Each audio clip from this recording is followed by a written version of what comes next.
पदार्थ की व्यवस्था द्रवावस्था कहलाती है। जैसे कि जल है, दूध है, तेल है, ये सब क्या है? पदार्थ की द्रवावस्था है।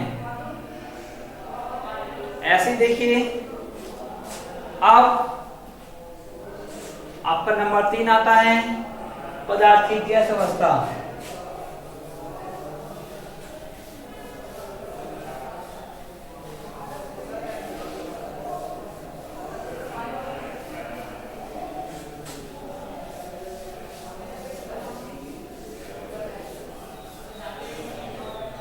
नंबर 3 आता है गैस अवस्था। गैस अवस्था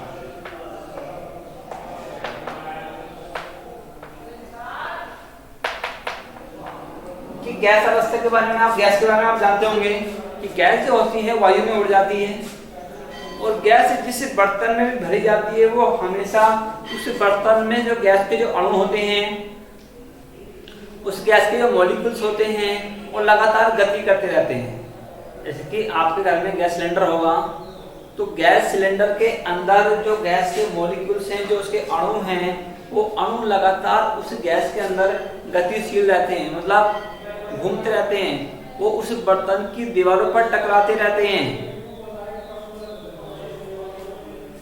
समझ में आ रही बात नहीं? कि जो गैस के जो मॉलिक्यूल्स जो अणु होते हैं वो उस बर्तन की दीवारों पर लगातार टकराते रहते हैं, टक्कर मारते रहते हैं, क्योंकि वो हमेशा गति अवस्था में रहते हैं। जैसे कि आपने देखा होगा कि जो सिलेंडर की जो नोजल होती है, जब उसको आप नीचे जलाओगे तो उसके अंदर गैस निकलती है, एकदम वायु में चली जाती है। क्यों? क्योंकि उस बर्तन के अंदर, उस सिलेंडर के अंदर जो गैस भरी हुई है, उसके जो मॉलिक्यूल्स हैं वो लगातार गतिशील हैं, वो हमेशा गति करने के लिए स्वतंत्र रहते हैं, हमेशा गति करते रहते हैं। तो जब गति करेंगे, एक जगह नहीं रुकेंगे, तो क्या होगा? उनका आकार निश्चित नहीं होगा, हम उनका आकार नहीं नाप सकते। तो इसकी परिभाषा क्या बन सकती है? यानी कि किसी पदार्थ की वह अवस्था जिसमें उसका ना तो आयतन निश्चित होता है और ना ही आकार निश्चित होता है, पदार्थ की ऐसी अवस्था को हम गैस अवस्था कहते हैं। यानी कि किसी पदार्थ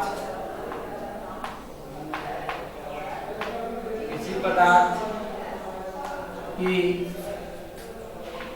वह अवस्था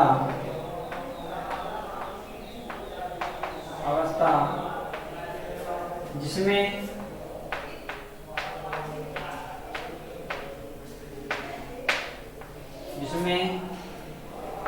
उसका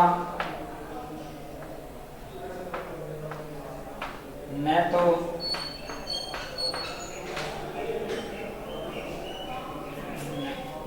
तो आयतन निश्चित होता है,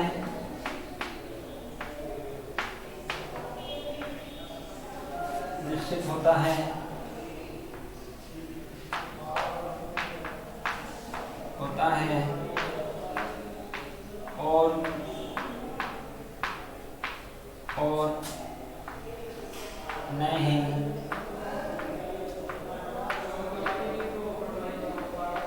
आकार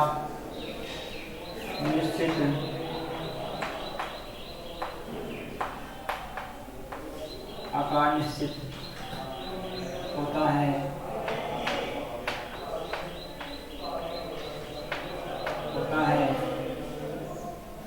पदार्थ की उस अवस्था को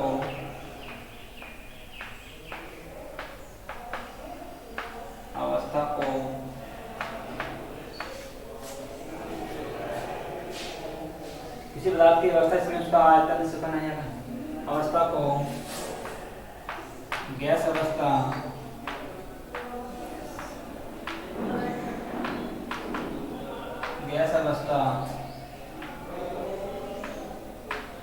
कहा जाता है।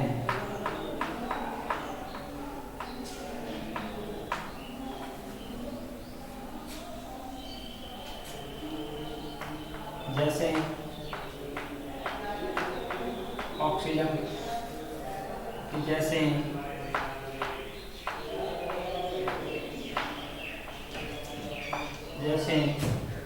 ऑक्सीजन गैस,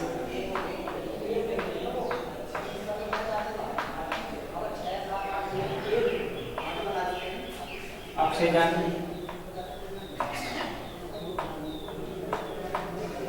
नाइट्रोजन,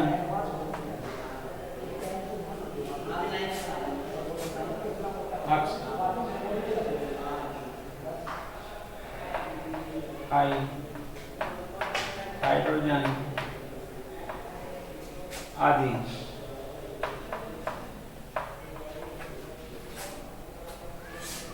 ये इसकी डेफिनेशन है, नोट कर सकते हैं आप नोटबुक में।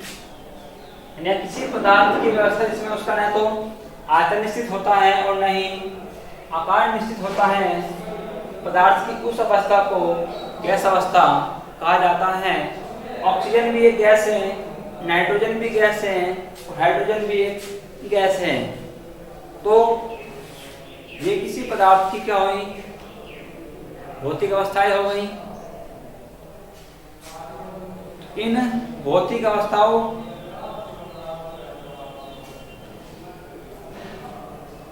को मैंने आपको बताया, समझ में आई होंगी। अब आपका अगला टॉपिक आता है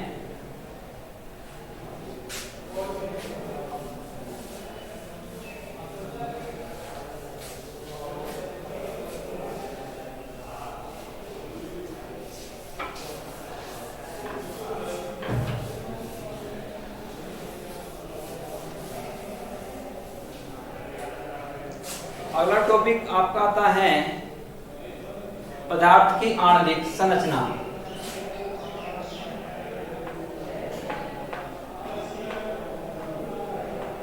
पदार्थ की आणविक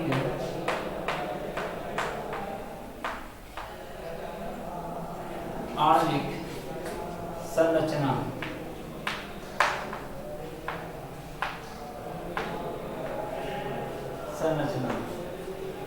पदार्थ की आणविक संरचना यानी का आणविक संरचना के आधार पर भी आप ठोस, द्रव, गैस की व्याख्या कर सकते हैं। यानी किसी पदार्थ की जो अणु होते हैं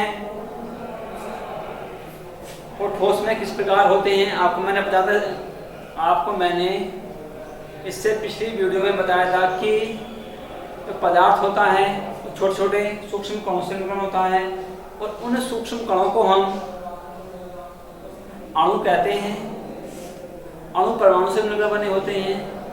तो अब बात जो अब इस वीडियो में चल रही है, जो आपका टॉपिक है आणविक संरचना, यानी किसी पदार्थ के जो अणु होते हैं वो अणु किसी पदार्थ में किस प्रकार मिले होते हैं, उनकी आणविक संरचना ठोस में क्या होती है, गैस में कैसी होती है, द्रव में कैसी होती है, तो ये हम इस टॉपिक में पढ़ेंगे। तो यदि हम आणविक संरचना के आधार पर जो ठोस पदार्थ होता है, यदि हम उसकी व्याख्या करें, ठोस की व्याख्या पर आणविक संरचना के आधार पर,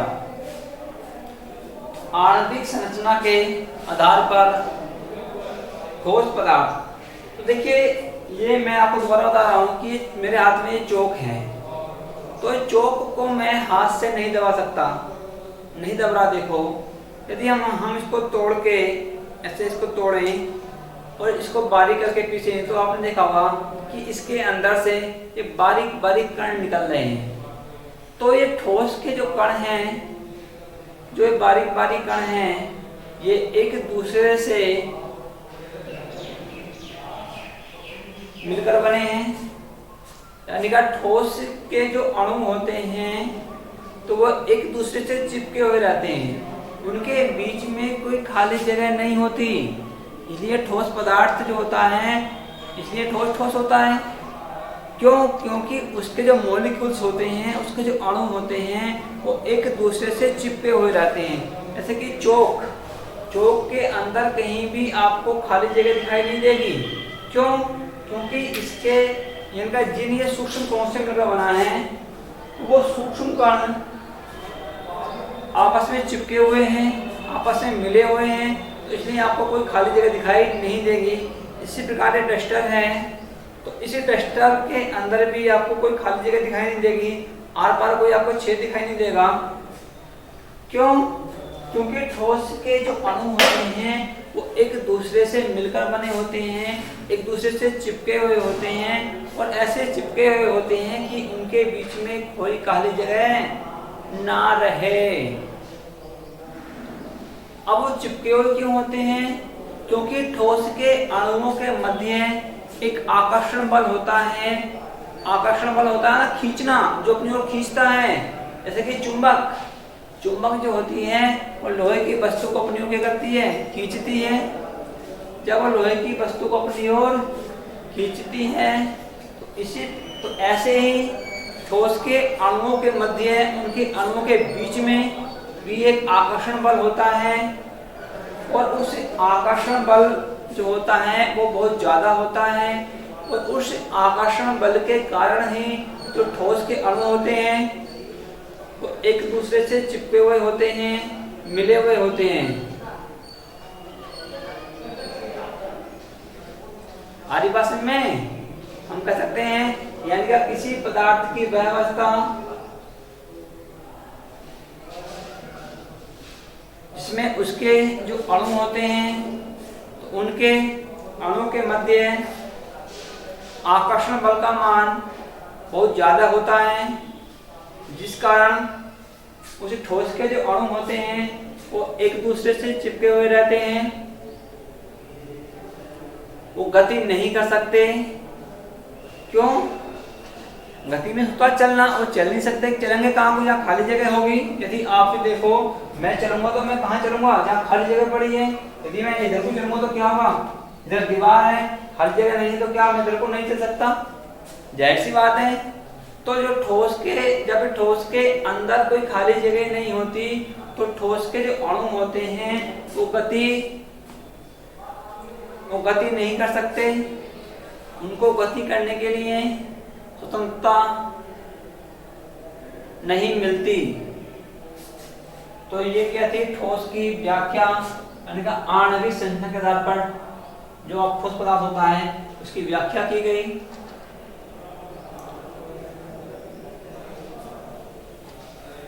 अब अगला पॉइंट आता है